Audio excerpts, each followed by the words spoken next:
हाँ तो बच्चों, आज हम स्टार्ट कर रहे हैं सिमेट्री। सिमेट्री क्या होती है कि अगर किसी ऑब्जेक्ट में कोई ऑपरेशन करें, हम इधर उधर घुमाएं, खिसकाएं, तो वैसा का वैसा ही रहे, मोड़ें तोड़ें कुछ भी करें, वो उसकी जो पहचान में कोई अंतर ना आए, वो वैसा ही वैसा लगने लगे, उसे सिमेट्री कहते हैं। अब जैसे हम एक बात लेते हैं कि स्फीयर की, स्फीयर बहुत सिमेट्रिक, सबसे ज़्यादा सिमेट्रिक होता है क्योंकि इसके बहुत इनफाइनाइट डायमीटर होते हैं। किसी भी डायमीटर पर कितना ही उसे रोटेट कर दो कि वो स्फीयर ही दिखाई देता है, चाहे हम इसे इस एक्सिस से रोटेट कर दें, चाहे इस एक्सिस से रोटेट करते हैं, चाहे इस डायमीटर से रोटेट करते हैं, चाहे इस डायमीटर से कर दें, चाहे इस डायमीटर से कर दें, चाहे इस डायमीटर से करते हैं।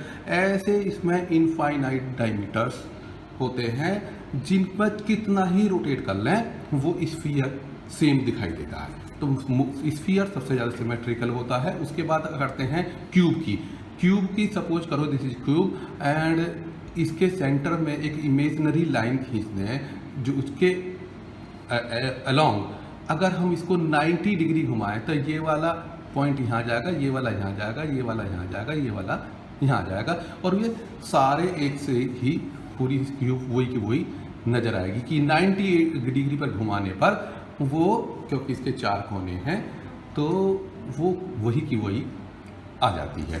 अब बात करें हम ये ट्राइंगल की। ट्राइंगल में के सेंटर में अगर हम से एक एक्सिस पास करें, इमेजिनरी एक्सिस, तो ये जो है इसे 360 होता है, 360 होता है, तो इसे 120 डिग्री पर अगर हम घुमाएंगे तो ये वाला कोना यहाँ जाएगा, ये वाला यहाँ जाएगा, ये वाला यहाँ जाएगा, तो ये ट्राइंगल, इक्विलेटरल ट्राइंगल सेम नज़र आता है। तो और अगर बात करें हम एक रेक्टेंगल की, रेक्टेंगुलर शेप की, तो इसमें जब हम इसे 180 रोटेट करेंगे इस इमेजिनरी एक्सिस के अलोंग, तो ये वाली साइड इधर आ जाएगी, ये वाली साइड, ये वाला कोना इधर आ जाएगा, ये वाला कोना इधर आ जाएगा, जब हम इसे 180 के अराउंड रोटेट करेंगे। तो कुल मिलाकर के बात ये होगी, सबसे ज़्यादा सिमेट्रिकल जो है स्फीयर हो गया, उसके बाद क्यूब होगी, उसके बाद इक्विलेटरल ट्रायंगल हो गया, इसके बाद जो है ये आपका रेक्टेंगुलर शेप है। अब सिमेट्री एलिमेंट क्या होते हैं जिनके थ्रू हम ऑपरेशन करते हैं और वो इक्विवेलेंट कॉन्फ़िगरेशन देते हैं, उन्हें सिमेट्री एलिमेंट्स कहते हैं। ये 4 प्रकार के होते हैं: axis of symmetry, plane of symmetry 5 प्रकार के, centre of symmetry, improper axis, space. सबसे पहले हम जिक्र करेंगे कॉन्फ़िगरेशन। 2 प्रकार के होते हैं कॉन्फ़िगरेशन, इक्विवेलेंट और आइडेंटिकल। इक्विवेलेंट कैसे होते हैं कि जैसे एक ये होमो एटॉमिक हाइड्रोजन मॉलिक्यूल है जिसके एटम्स दोनों सेम हैं, एक ये ब्लैक से शो कर दिया है, एक हमने रेड से शो कर दिया है, ये जो है इसकी इमेजिनरी एक्सिस ऑफ रोटेशन है। अगर हम C2 क्या है कि 2 हाइड्रोजन, 2 एटम जो है रोटेट करते हैं, एक बार 180 डिग्री पर हम घुमा देंगे इसे, तो ये रेड वाला लेफ्ट में आ जाएगा, लेफ्ट वाला लेफ्ट आया, ब्लैक वाला राइट में आ जाएगा, यानी कि ये लेफ्ट में आ गया और ये राइट में आ गया। इसे कहेंगे इक्विवेलेंट, क्योंकि दोनों पोजीशन हाइड्रोजन की जहाँ थी वो वहीं की वहीं है। वो बात अलग की है कि रेड की जगह ब्लैक हो गया और ब्लैक की जगह रेड हो गया, तो इन दोनों कॉन्फ़िगरेशन को हम कहेंगे इक्विवेलेंट कॉन्फ़िगरेशन। C2 एक्सिस के एक बार घुमाने के बाद जो होता है। अब C2 एक्सिस को दोबारा घुमाया हमने, दोबारा घुमाया 180 डिग्री पर, तो ये जो ब्लैक है ये लेफ्ट में आ जाएगा और रेड राइट में आ जाएगा। तो ये जैसा ओरिजिनली था उसी तरीके का ये कॉन्फ़िगरेशन आ जाएगा, यानी कि ये पहला वाला जो है और ये सबसे लास्ट वाला इस में, तो ये दोनों आइडेंटिकल है। इक्विवेलेंट वे होते हैं कि पोजीशन वही की वही फिक्स हो जाती है, लेकिन एटम भले ही बदल जाए उसी टाइप के, वो इक्विवेलेंट कहलाता है। चलिए, इसके बाद हम पहले एक्सिस की बात करते हैं जनरल वे में, जैसे हम करते हैं कि एक्स एक्सिस ये जो है राइट की साइड में है, इसका पॉजिटिव राइट में है, लेफ्ट में निगेटिव है। वाई एक्सिस ऊपर की साइड में पॉजिटिव ऊपर और निगेटिव नीचे। जनरली जो आपने ग्राफ पेपर में क्या होगा वो वैसा ही होता है। अब हमने यहाँ अलग अलग कलर से दिखा दिया है, एक्स एक्सिस ब्लू में और वाई एक्सिस रेड में। इनकी शॉर्ट फॉर्म ये है कि एक्स एक्सिस ये है और वाई एक्सिस ये है। इनके निगेटिव पार्ट हमने शो नहीं किए हैं। अब हम अगर इसको दोनों को ऊपर से परपेंडिकुलरली रोटेट करते हैं किसी एक्सिस, तीसरे एक्सिस के अलोंग, तो क्या होगा, 98 डिग्री घुमाते हैं तो ये ब्लू वाला 90 डिग्री घूम करके यहाँ आ जाएगा और रेड वाला 90 डिग्री घूम करके यहाँ आ जाएगा। तो ओवरऑल ये शेप आ जाएगी कि ये जो ब्लू है ये वर्टिकल हो जाएगा, वर्टिकल हॉरिजेंटल वर्टिकल में चेंज हो जाएगा, ये हॉरिजेंटल ये वर्टिकल में चेंज हो जाएगा, और जो वर्टिकल है ये ऊपर को जो है वो हॉरिजेंटल में चेंज हो जाएगा। यानी कि एक्स एक्सिस जो है वाई की जगह आ जाएगा और वाई जो है वो एक्स एक्सिस की जगह आ जाएगा।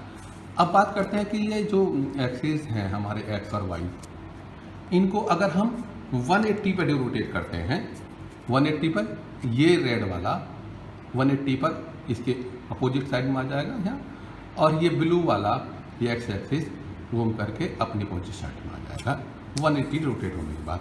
कि राइट वाला वो लेफ्ट को चला जाएगा और ऊपर वाला नीचे आ जाएगा, राइट वाला लेफ्ट को और ऊपर वाला डाउन को, अपर वाला डाउन को। तो ये इस तरीके की शेप हो जाती है।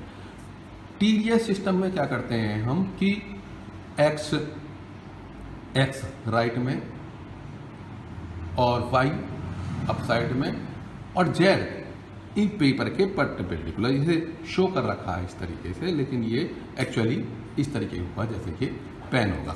तो होगा क्या कि एक्स और वाई दोनों के परपेंडिकुलर आपस में और जेड इन दोनों के परपेंडिकुलर है। ठीक, अब एक्सिस ऑफ सिमेट्री क्या होता है, इसे हम CN से रिप्रेजेंट करते हैं, जहां N जो है ऑर्डर ऑफ एक्सिस है। N कैसे निकालते हैं कि पूरा जो रोटेशन होता है थीटा का होता है, अगर वो थीटा एंगल रोटेट होकर के इक्विवेलेंट कॉन्फ़िगरेशन आ रहा है, थीटा एंगल रोटेट होकर के इक्विवेलेंट कॉन्फ़िगरेशन आ रहा है, तो यहाँ N की वैल्यू 360 अपॉन थीटा होगी। Theta angle of rotation to get equivalent configuration. To see this axis of rotation, draw axis so that the figure is divided symmetrically. अगर हम एक्सिस ऑफ रोटेशन जो है देखना चाहते हैं कौन सा है, तो वो इमेजिनरी एक्सिस ड्रॉ करते हैं जिससे कि फिगर सिमेट्रिकली डिवाइड हो जाए। इसके लिए हम पहला एग्जाम्पल लेते हैं SF4 की।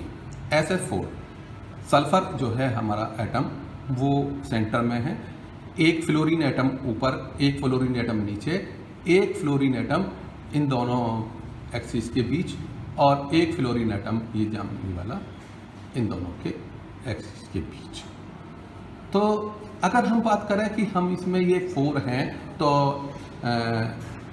C4 रोटेशन होगा। अगर हम ऊपर से इसे घुमाएंगे, यहाँ इसे देखेंगे तो ये इक्वली जो है डिवाइड नहीं होता, क्योंकि इधर का सारा पोर्शन खाली पड़ा है और इधर का जो है ये भरा पड़ा है, तो इसलिए इसमें C4 नहीं हो सकता। तो फिर क्या होगा, C2 कैसे है कि ये इधर तरीके से ये इमेजिनरी लाइन डाली और इमेजिनरी लाइन लाएंगे तो ये जो घुमाएंगे इसे इस एक्सिस के अलोंग, यानी कि 180 डिग्री घुमाएंगे, तो क्या होगा, ये फ्लोरीन ग्रीन वाला ऊपर चला जाएगा और वायलेट वाला नीचे आ जाएगा। ठीक, ये आ गया, ये नीचे आ गया वायलेट वाला, और फ्लोरीन नीचे जो नीचे था वो ऊपर चला गया। ये रेड वाला नीचे आ जाएगा, ये आ गया, और ये फ्लोरीन ब्लू वाला ऊपर चला जाएगा। तो देखिए 180 डिग्री घुमाने के बाद इसमें ऊपर के नीचे और नीचे के ऊपर आ जाते हैं। ये एक इक्विवेलेंट कॉन्फ़िगरेशन है कि पोजीशन तो सेम भर चुकी है लेकिन सब अलग अलग फ्लोरीन एटम से बने हैं। तो ये जो है इक्विवेलेंट कॉन्फ़िगरेशन अगर देता है कोई ऑपरेशन तो वो सिमेट्री एलिमेंट कहलाता है। तो यहाँ एक्सिस ऑफ सिमेट्री C2 हुई, N यहाँ 2 हुआ। तो इसकी बाद लेते हैं कि H2O को। H2O का इस प्रकार होता है, ऑक्सीजन सेंटर में, एक लेफ्ट में हाइड्रोजन ये वायलेट कलर से, एक हाइड्रोजन ये रेड कलर से। इसमें इमेजिनरी लाइन एक्सिस खींचा तो ये C2, क्योंकि 2 हाइड्रोजन ये फिक्स रहेगा, ये 2 हाइड्रोजन एटम मूव करेंगे तो 180 जब इसे डिग्री को मूवमेंट करेंगे इसको, तो ये रेड वाला लेफ्ट में आ जाएगा और जो ये वायलेट है ये राइट में आ जाएगा। यहाँ हमने इसका जो है ये कलर गलत दे दिया है, वायलेट करना है, वायलेट ही जो है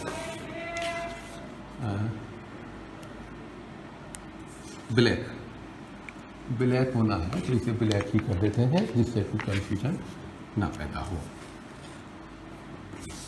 ठीक, तो आपने देखा कि इसमें चाहे वो SF4 हो चाहे वो H2 हो, दोनों में C2 जो है रोटेशन एक्सिस है। तो यहाँ N की वैल्यू 2 है।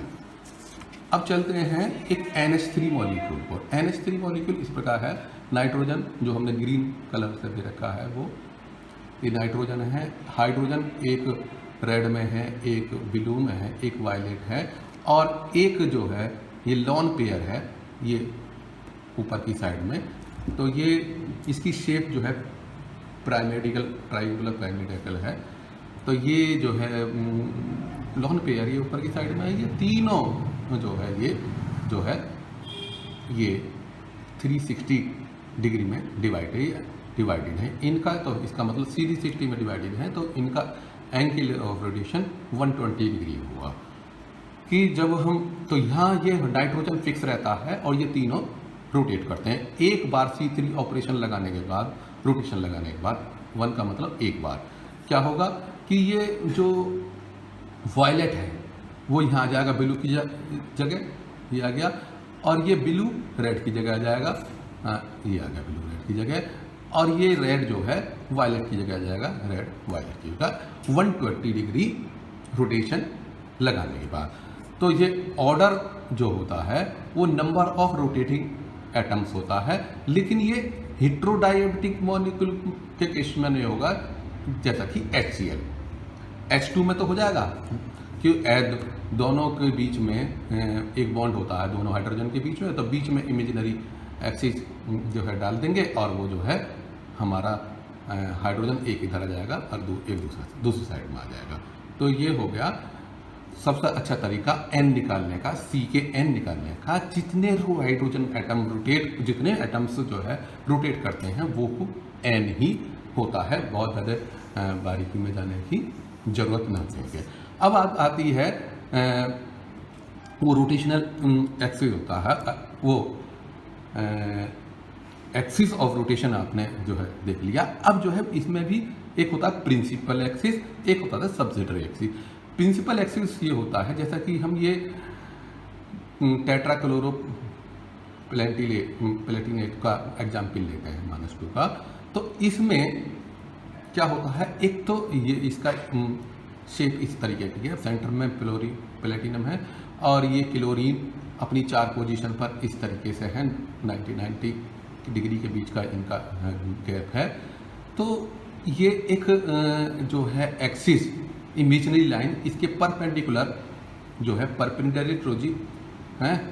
परपेंडिकुलर ये एक्सिस ऑफ रोटेशन है, यानी कि प्लेन के परपेंडिकुलर, यानी कि पेन अगर हम इस तरीके से खड़ा कर देते हैं, पेन को घुमाते हैं 90 डिग्री, तो क्या होगा, ये वाला क्लोरीन यहाँ आ जाएगा, ये वाला यहाँ आ जाएगा, ये वाला यहाँ आ जाएगा। तो ये C4 angle of rotation rotation axis हुआ। तो यहाँ C4 एक तो रोटेशन एक्सिस हो गया। अब दूसरी बात देखते हैं कि अगर हम इस एक्सिस की बात करें तो ये तीनों फिक्स हो जाएंगे। इस एक्सिस को घुमाएंगे तो ये वाला इधर आएगा और ये वाला इधर आ जाएगा। हरा वाला जामनी की तरफ आएगा, जामना वाला हरा की तरफ आ जाएगा जब हम इसको रोटेट करेंगे इस एक्सिस को। तो एक तो ये एक्सिस हो गया। एक दूसरा एक्सिस है ये वाला, इसमें भी ये दोनों क्लोरीन एटम और प्लेटिनम फिक्स होंगे। जब इसे 180 की घुमाएंगे तो ये वाला जो ये कत्थई रंग का है ये लेफ्ट में आ जाएगा, ऊपर आ जाएगा, और ये क्लोरीन वायलेट वाला इसकी जगह आ जाएगा। तो इक्विवेलेंट कॉन्फ़िगरेशन हमें मिल जाएगा। तो एक C2 ये हो गया, एक C2 ये हो गया। तीसरा ये C2 मान सकते हैं इमेजिनरी लाइन खींचे। तो इमेजिनरी लाइन खींचने के बाद क्या देखना, ये इक्वल हाफ में हो जाने चाहिए। तो इक्वल हाफ, ऊपर 2 हैं, नीचे 2 क्लोरीन एटम है, तो इक्वल हाफ में होगा, बीच में प्लेटिनम हो गया। अब इसे C2 को इस तरीके से घुमाएंगे तो क्या होगा, नीचे वाले ऊपर आ जाएंगे, ऊपर वाले नीचे आ जाएंगे। दोनों ये दोनों नीचे आ जाएंगे और ये दोनों ऊपर आ जाएंगे, इक्विवेलेंट कॉन्फ़िगरेशन हो जाएगा। एक हाँ जी, तो एक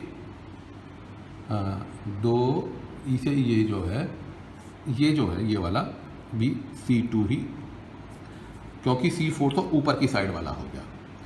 अब ये जो है इन दोनों के बीच एक डालेंगे इमेजिनरी लाइन, तो आधा इधर हो गया राइट में, आधा लेफ्ट में, दोनों सेम शेप है।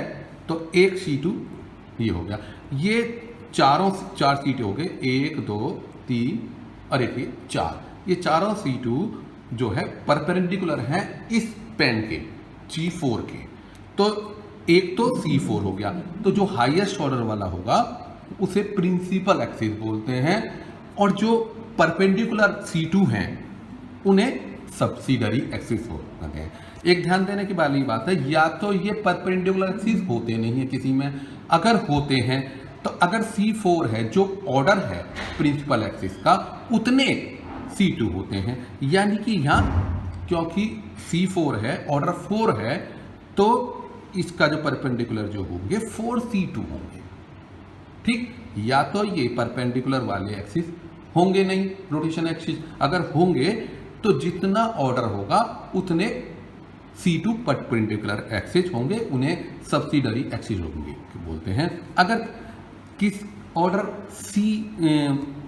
अगर प्रिंसिपल एक्सिस CN है तो CN के लिए, हाँ जी, CN के लिए फॉर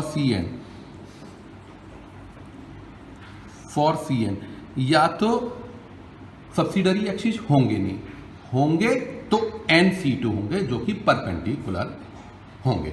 अब बात करते हैं BF3 की। BF3 इस प्रकार है, ये प्लेन में तीनों फ्लोरीन एटम हैं और बोरॉन बीच में है।